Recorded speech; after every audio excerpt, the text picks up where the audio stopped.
Hello guys, আজ আপনাদের জন্য নিয়ে এসেছি ডিম ভাপা। প্রথমে কড়াইটা গরম করে তেলটা দিয়ে সরষে তেল দিয়ে করছি আমি। গোটা এলাচ আর জিরে ফোড়ন দিয়ে ডিমটাকে একটু ভেজে নিচ্ছি।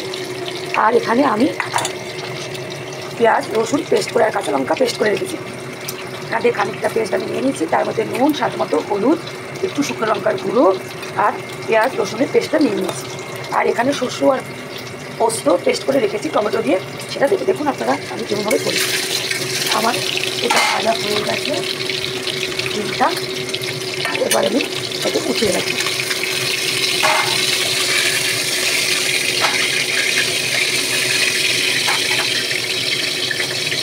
মশলার মধ্যে আমি পেঁয়াজ রসুন হলুদ দিয়ে দিলাম।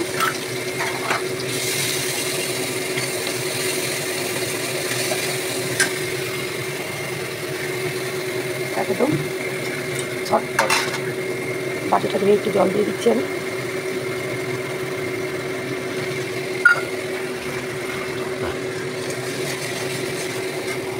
মশলাটা থেকে তেল ছেড়ে দিলে পোস্তটা আর শস্য পেস্টটা আমি দিয়ে দেবো। মশলাটা কষানো হয়ে গেছে, আমি তারপর ভাজা ডিমটা দিয়ে দিলাম। পেঁয়াজ রসুন শস্য একটু আদা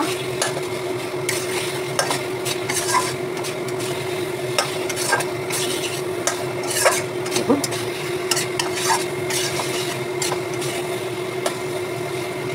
এবার এটা আমি জল দিয়ে দেবো।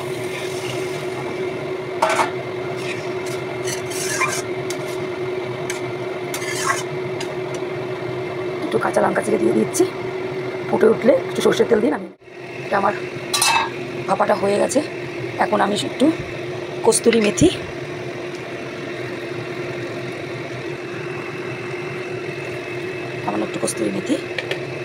আর সর্ষের তেল দিয়ে নামিয়ে ফেলবো। আপনারা নুন আপনাদের মতো দেখে নেবেন।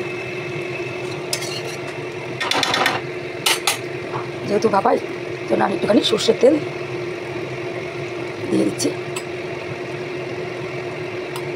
আপনারা বানিয়ে খাবেন। দেখুন হয়ে গেছে আমার ডিমের ভাপা।